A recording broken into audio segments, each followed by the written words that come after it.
Housing crisis is happening everywhere. Priced out of Lisbon.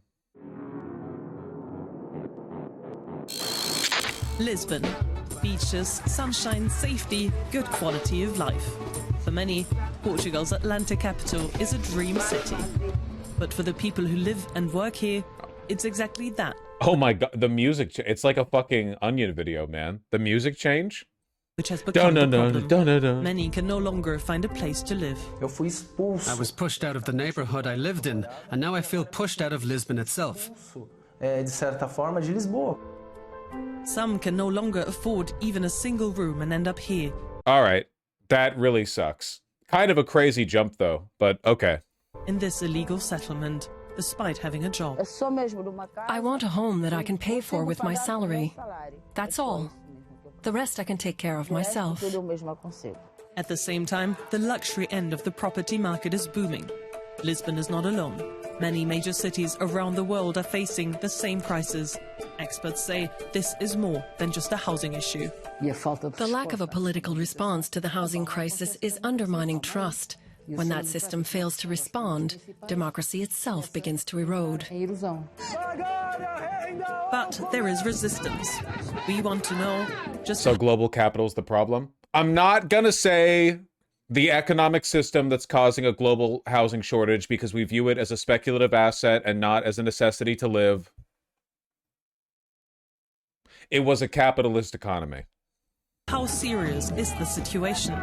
And who does this city still belong to?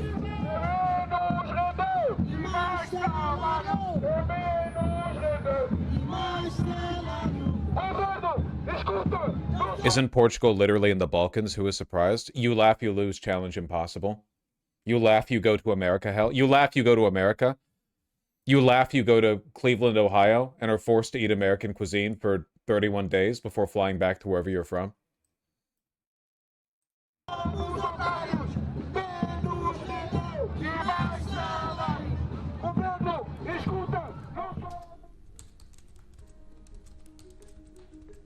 George is looking for an apartment.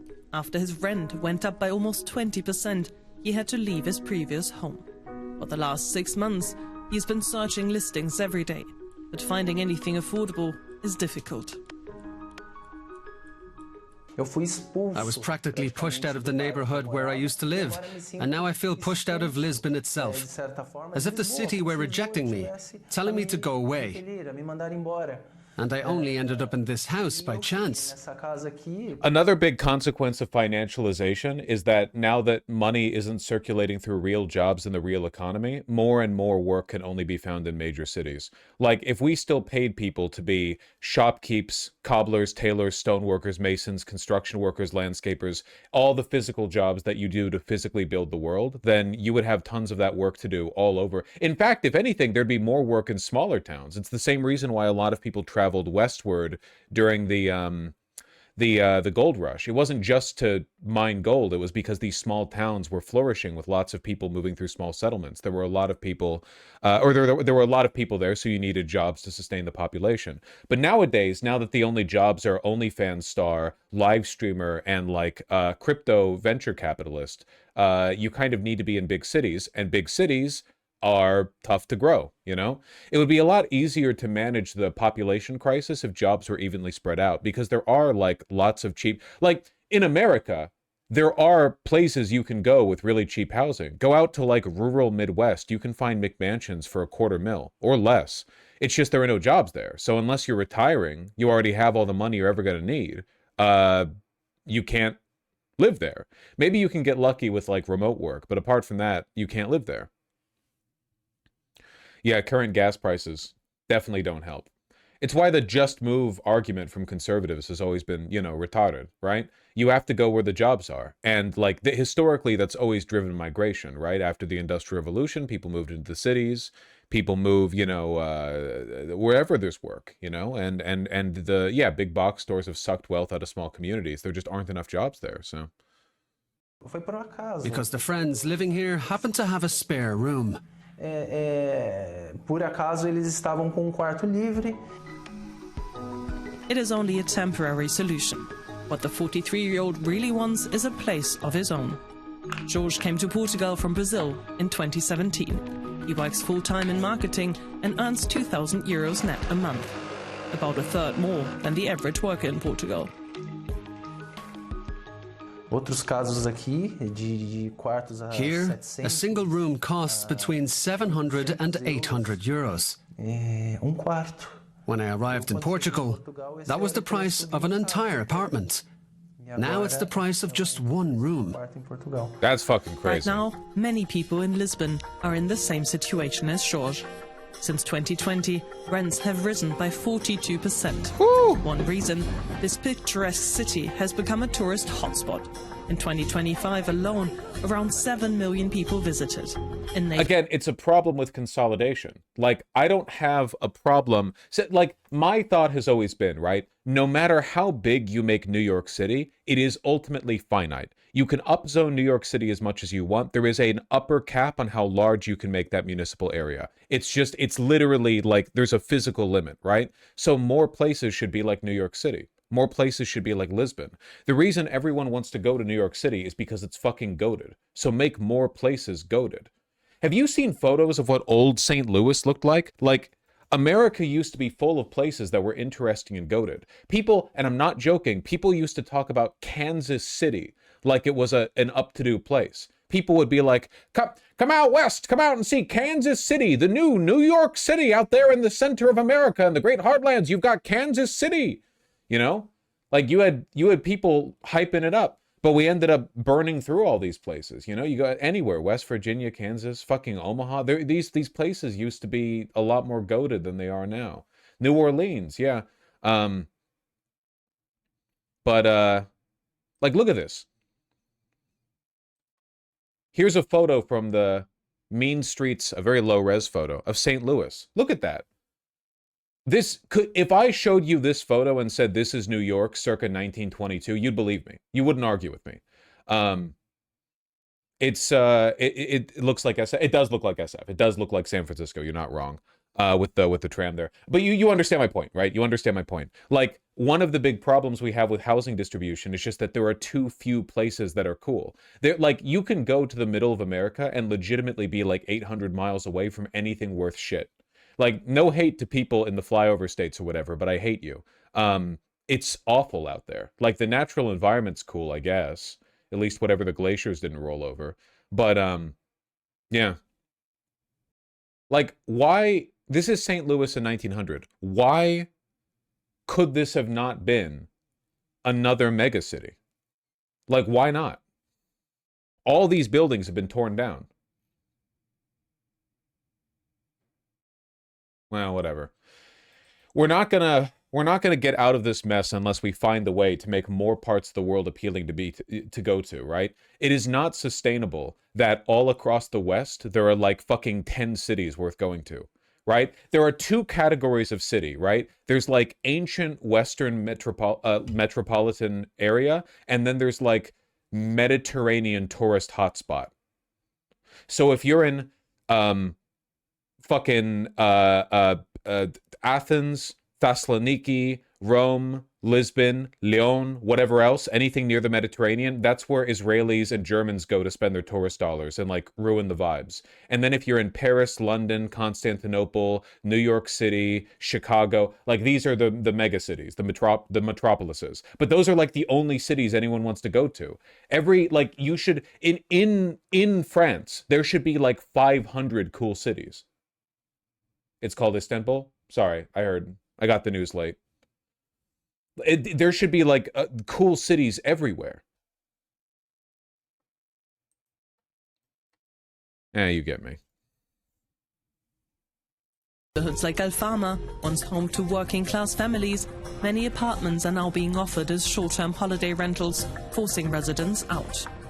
The influx of digital nomads has made the situation even worse. How do you incentivize this? You have to de-financialize. Literally, like, financialization destroyed this. Across America, there were tons and tons of cities that were beginning to look like this, and then we were like, what if instead of making money by building things and selling products and services, what if we made money by borrowing money and then leveraging that debt to borrow more money and then investing the money that we borrowed in order to earn more money off the stock market returns than we lost via the interest on the debt, then pay off the debt? What if every store was a big box store and whenever you bought stuff there, all the money went to a fucking dragon's hoard in the Cayman Islands rather than circulating in your local economy? You have to definancialize. A local economy is the only way to get stuff like this. How can you square this idea but also want LA and New York to be megacities? I don't understand the contradiction. I want LA and New York should be mega cities, but like there should be cool cities everywhere. You know what I mean? Like San Francisco and New York should have like 50 million people in them, in my opinion. But there should be more cities in America that have like 2 million people and are major metropolitan areas that are really cool to live in. Like really, really cool. But yes, New York City and San Francisco should be like Mega City 1 and Mega City 2. Not really LA. LA has a water problem. San Francisco's better off for that. We don't even need to say this could happen. It did happen. It was how we used to live. Literally. You know where else this is the case? China. We in the West don't even hear about it, but China has like dozens of bustling new cities. They might not last forever because China is going to go down the same road as us unless something changes. I don't want to live in Mega City 1. That's fine. Then just live somewhere else. But like, you know, you're demonstrating the serious misunderstanding of how many cool things there are in a place like Cleveland. No, come on, man. Don't go on Google Street View downtown Cleveland. Okay, even if what you're saying about Cleveland is true, and it's not, it wouldn't change my point. Because like the Midwest, Ohio is full of places that used to be really cool but fell apart during the deindustrialization of America, you know? Look, I know there's pretty stuff in Cleveland, but a lot of it was built in the 60s or earlier. That's the point, you know? That's the point that I'm making. I'm from Cleveland. We're not as bad as people think, but we're not New York. Okay, I retract my Cleveland slander, but the point remains. The only point that I'm trying to make is that like 100 years ago, cities like London and Paris and New York weren't thought of as like the only places that could be like that. They were special, but you could drive across America and find places that gave you the New York vibe. You could go across Paris and find places that gave, or sorry, France and find places that give you the Parisian vibe or whatever. Over time, more wealth has been sucked out of areas that aren't megacities so that only the megacities are like the do and done happening places.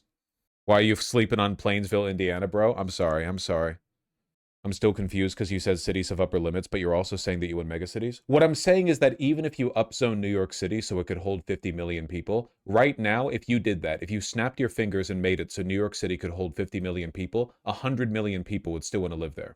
You understand? 100 million people. There will never be, if New York City is the only cool place in America, and it borderline is, there will never be enough residences in it to fill demand. You need more New York cities. That's the point. You need more places that are goated. Experts recommend spending no more than 30% of your income on rent.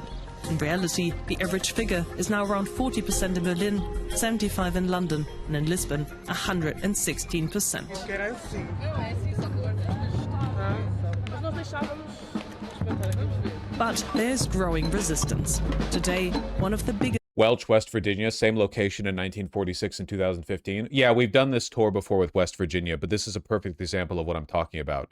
Like, the world used to be so much more beautiful than it is now. All the wealth and life and joy have been sucked out of much of the world because the consolidation of capital behind finance made it so that only cities that had stock exchanges were worth really, really investing in. A bit of an overstatement, but not much of one. Just a small overstatement, really. There's literally nothing on Earth that there's nothing. There is no reason at all why cities, even small ones, can't look like this. There's no reason. The upper picture, I mean. None. People are like, oh, it's cars. Dog, cars are in the top photo. There are more cars in the top photo. It's not even cars. It's just that there used to be more jobs here because the jobs weren't all sucked out via financialization. That's it. This is not a problem that can be solved with any amount of rezoning or urbanization. You need to definancialize. More money needs to run through the economy. How much of this will require strong mayors in these towns? That won't fix it. No, it is de-financialization. We will probably not live to see the world return to this standard of beauty. It's that simple. The picture on the top is a product of wealth. The wealth existed because money ran through the city. Money ran through the city because there were jobs and people who needed jobs, and there was work that needed doing. On the bottom photo, there is still work that needs doing. There is still money, but the money is not being used for jobs for the work that needs doing because the money is trapped in a vortex of corporate reinvestment. I don't know the story of Welch, West Virginia, but it's probably the same as the story of every other fucking town in this country. Demonstrations in years is planned in central Lisbon. Thousands are expected to attend. Housing prices are very high. We cannot afford to buy or rent an apartment at the moment. I receive a pension that, by Portuguese standards, is not very much, around 1,000 euros, but I have to pay 550 euros in rent.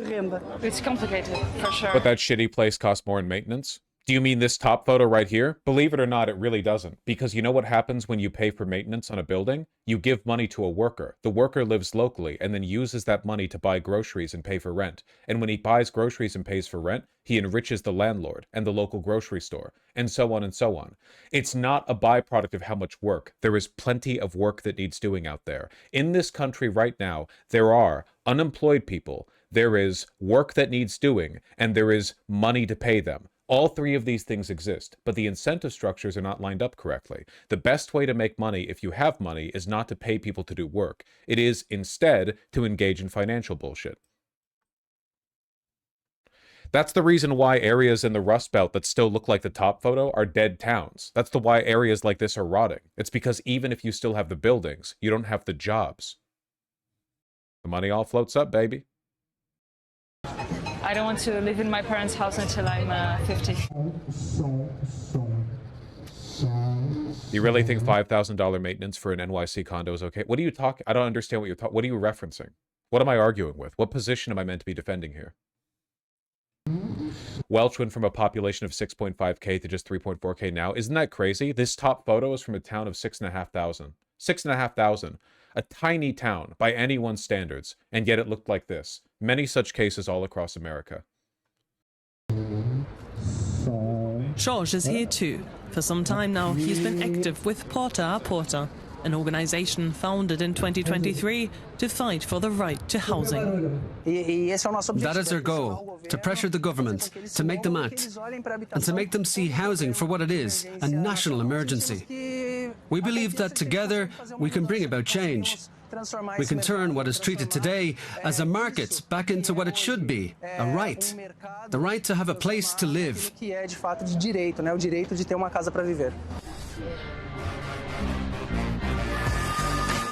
When do we stop building cars out of steel and move to an aluminum frame? Aluminum-framed cars are safer because when you get into a collision at high speeds, which modern cars are much more capable of than older cars, aluminum buckles and absorbs the impact of the crash, whereas a steel car will remain relatively intact but turn the passengers on the inside of the car into a fine paste.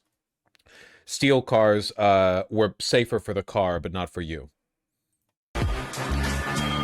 What is the music, man? So welcome to this exquisite loft. Ah, yes, luxury is booming. Who benefits from the new property market? In the neighborhood of Alcântara in Lisbon.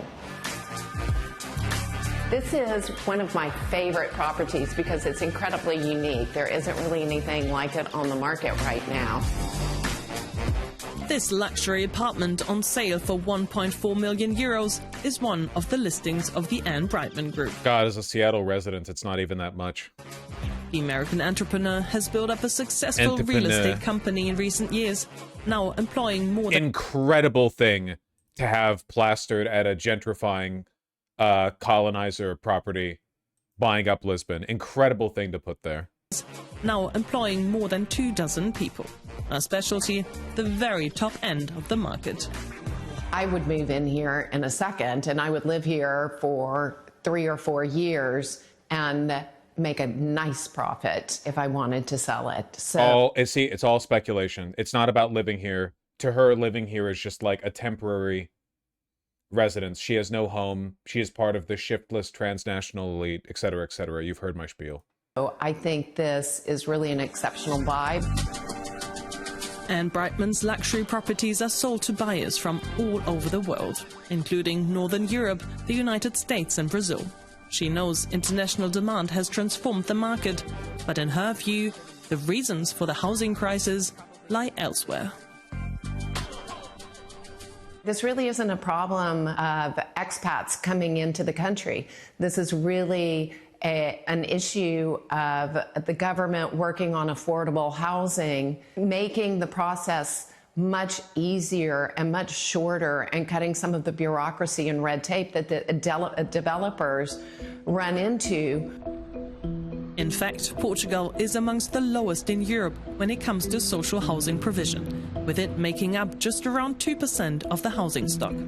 Countries like the Netherlands, Austria and France have significantly more. That also has to do with the country's history. After World War II, rents in Lisbon were frozen for decades. That meant there was little incentive and little money to maintain buildings properly. Then in 2012, the government liberalized the housing market. Permanent rental contracts were largely abolished, and Portugal actively attracted foreign investors who bought property. What of the developers? I'm sorry to say, but there really is no solution to this problem outside of government takeover of housing construction. It has to be decommodified. It does. The modern shareholder capitalist system does not allow for you to live comfortably in a place that you can afford. If you can comfortably afford your residence, you are an enemy of the state. They will kill you. In the country. For Lisbon City Councillor Vasco Moreira Rato, the housing crisis is real. And there are no easy solutions, but he says foreign investment also brought benefits. Not so many years ago, downtown Lisbon was full of buildings in very poor condition, often empty or occupied by people who had no means to renovate them. Today, downtown Lisbon is a vibrant part of the city, completely transformed and rehabilitated. So at that time, Lisbon needed that investment. Oh shit. They're bopping. Christ, that lady's a demon. The one before? She is, but it's also not her fault. Again, it's important to understand that everything comes down to incentive structures. We have built a system where the best way to make money is to do the stuff that she is doing, so of course people are going to do the stuff that she's doing. The government is run by people who know that they are doing this and profit from it. Like, yeah, obviously people who actually, like, bite the lure are going to be more odious in general, but you could, you know, you could jail 1 million people like this. It wouldn't change anything.